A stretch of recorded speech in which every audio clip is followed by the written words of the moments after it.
Greetings and salutations, my friends. Welcome to my top 5 video today. Like last week, we did the top 5 worst things in Football Manager. Today, I'm doing the top 5 best things about Football Manager, in my opinion, for me. Obviously, everybody's list is different. Leave yours in the comments. This was a lot harder to make. I had a short list of about 25 different things. As you know, I love the game, as we all do. So, let's just get into it, shall we? Number 5. So for me, the 5th best thing about Football Manager is the sheer amount of and how exaggerated they are in the highs and the lows of the game.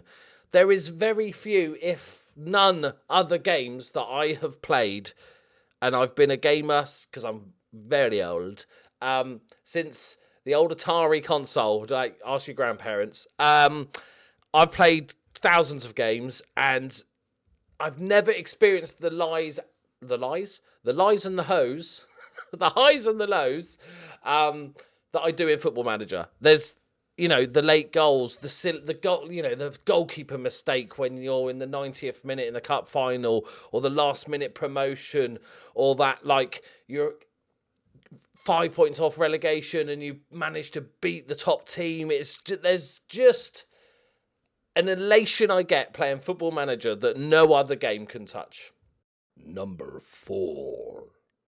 So number 4, it's not the biggest thing in the world, but it's beautiful when you find it. So you've got a bit, let's like paint me a picture, right? You've got a bit of cash to spend, right? You're scouting for players. You're going to go, okay, I'm going to sign. I like a lot of players, the way I play the game. I tend to buy younger players. I like to develop them, find the next wonder kid from some far-off country or some, like, second division Welsh team that could be the next Ryan Giggs or whatever. And the trouble is, sometimes, especially when they're at a sort of decent-sized club, you found a player, right? Let's say 17. He's valued at 80,000 quid or 100,000, right? Let's just round up for maths. He's valued at £100,000. You've got £1 million to spend. You're like, I might be able to, and he's interested. I might be able to tempt him away. So you're like, put in a little inquiry. Here we go. Yeah, let's see if we can get him down to like £500,000. And they come back and they want 140 million. And that is terrible. And then you just, and people say, well, that's ridiculous. Blah, blah, blah. But the point is, when they say give you a ridiculous figure, it's because they just don't want to sell him. So they just go, all right, go on then, give us 140 million. But my favourite thing, and it doesn't happen too much, especially in sort of English leagues, because it's less of a thing, when you find a little gem, let's say like a Norwegian player, and he's got a release clause. And it's like a normal release clause. It's a release clause of £1 million or something like this. And it is just a beautiful thing to behold, because it's like, he wants to come.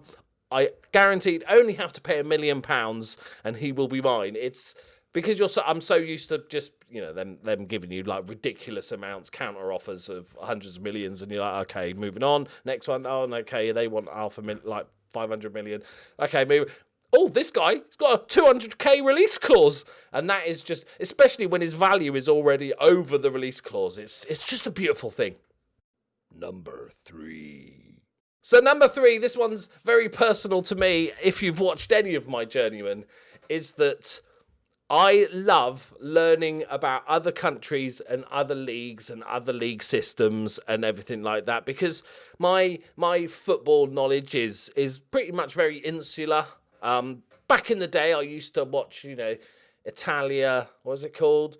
That thing on Sunday mornings. And I used to sort of watch a bit of German football, but nowadays I don't have as much time, and I generally just stick to watching the Premier League. I used to pay much more attention to the lower leagues because Bournemouth is also my hometown club, and my nephew's a massive fan, so I used to watch that and keep an eye on that. My mum is a Reading fan because that's where she's from. My brother is a Sheffield Wednesday fan, so because they lost 2 cup finals when he got into football, so he supported them out of pity and has stuck with them ever since. He probably regrets that. But just, I've always paid attention to English football, Premiership and a bit of Championship and stuff like that. So I don't really pay attention to much. My football knowledge is not fantastic, and because I don't watch world football.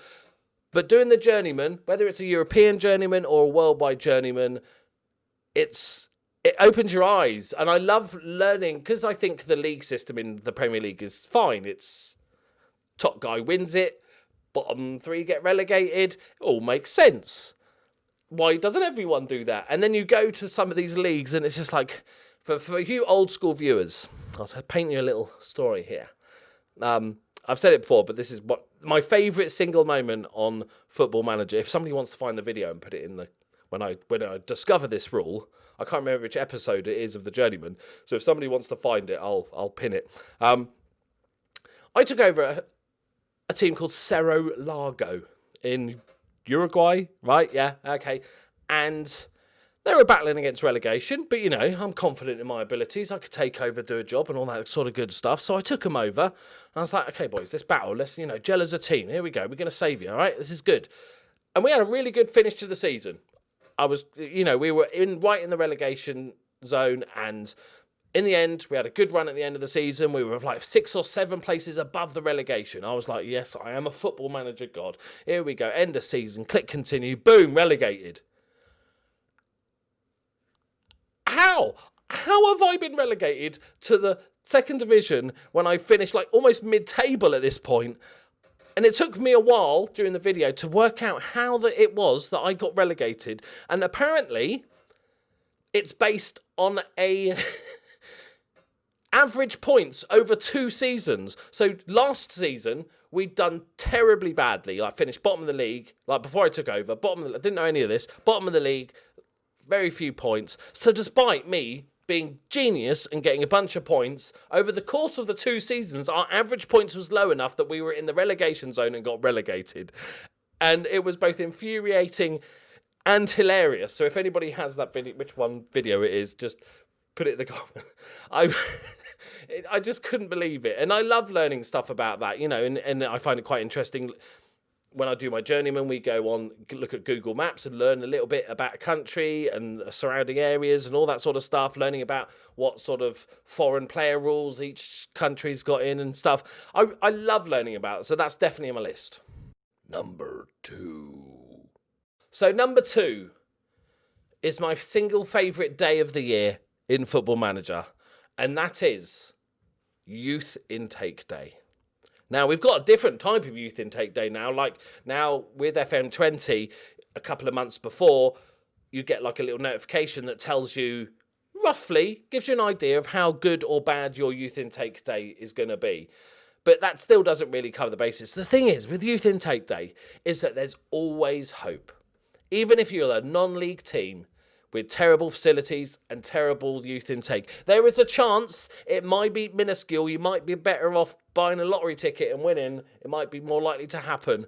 But there is a chance that you will find the next Messi or Ronaldo in your youth intake day, even if you're a non-league team. It is a thing of beauty. I love it. It's my favourite day.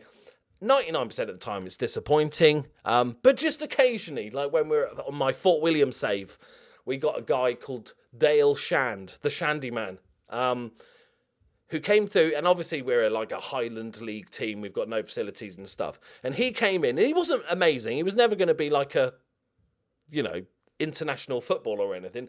But for us, literally the day he came in, he was the best player at the club. So he went straight into first team as a 16-year-old.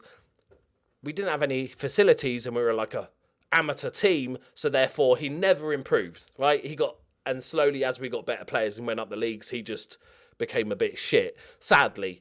But for a couple of seasons, this 16-year-old kid was an absolute beast. We had Lee Madison in another save, a striker that came through, who became an absolute club legend. And I think there's no better feeling than that occasional moment when you click on youth intake and there's just a little gem of a player that you immediately go, I'm going to keep this guy forever and he's going to be a club legend, and you mould him and you tutor him and you look after him, and then he tells you he wants to leave to go to Man United or some shit like that. But, you know, that's a different story. Youth Intake Day, I love it.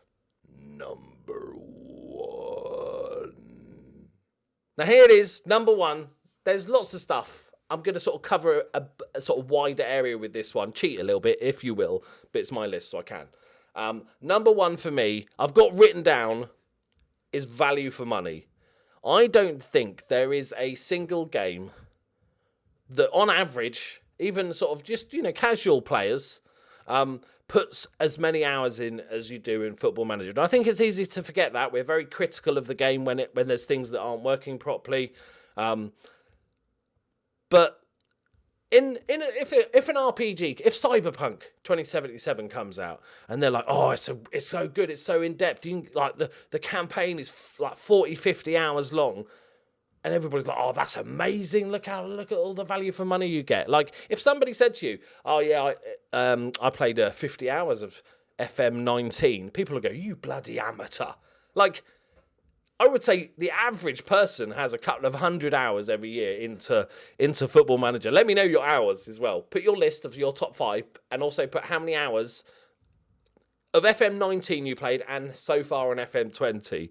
The value for money is beyond compare. I don't tell Sports Interactive this, but I'd have, and it's not even a full price game. It's not even a full price game. You got to remember that. So we're very critical of Football Manager, and we should be. Everybody should be. There's movies and books that I love, but there's still bits that I'm not a fan of, or I think could be better. And we should be critical of Football Manager, but let's also not forget what sort of game you get for the money every year. It's amazing, hundreds of hours that we put into it. In fact, let me get my Steam up. I'll tell you how many. Obviously, like, I'm a content creator for the game, but I'll give you a rough idea. Football Manager. Oh, God, they've changed it. Why have I got all that crap? Editor, resource, archiver. Why have I got it on tools? Why have I got it on tools? Like, hang on, games. Football Manager 2019... 1,403, and that's not even extreme. To be fair, I didn't do much holidaying and experiments last year, so that really ramps it up. But it's ridiculous, and even if I wasn't doing it on YouTube, I'd have at least 500 hours into Football Manager. I just think it's an exceptional game that we shouldn't take for granted, because without it, what do we have? FIFA career mode? Like that manager mode thing that's just I can't play because it's just terrible. But also I just wanted to say, like, as part of this number one is being a football manager. And I know that's obvious, the game is literally called Football Manager, but being able to play a game where it's so in-depth as a football manager. I love management games, but if you look around the scope of management games for different sports or different jobs that there's management games for, most of them are quite shallow, dull, little things that are good for a couple of hours. Like, there's very few games that are on anywhere near the level of Football Manager. And you say what you want about how good you think the match engine is or the graphics or whatever. This is an extremely good game, and we should be thankful for it. We should be thankful that we enjoy football and we wanted a Football Manager game, and there is a company out there that makes an exceptional game for all of us. And people I'm going on a little rant here, excuse me.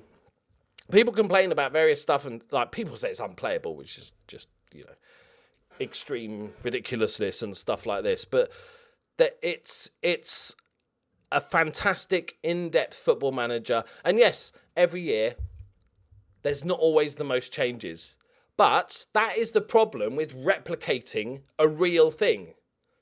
There's only so much you can do. You can't go, okay, this year's update, we've decided that to freshen up the game, we're going to allow you to play football on the moon with like low gravity and giant space nets and suits with laser beams to kick the ball. They can't do that because it's football. The rules of football are set. So there's only so much they can do. And like I said, it's not even a AAA full price game and everything. It's an exceptional game, and we are lucky to have it. Remember that when next time your goalkeeper does something horrifically bad, or one of your players does a terrible back pass and you want to punch your monitor. So just remember how good this game is. So there is my top 5. Leave me your top 5 suggestions and your hours played in the comments below. And if anybody can find that link to that Sarah Lago video, that'd be great.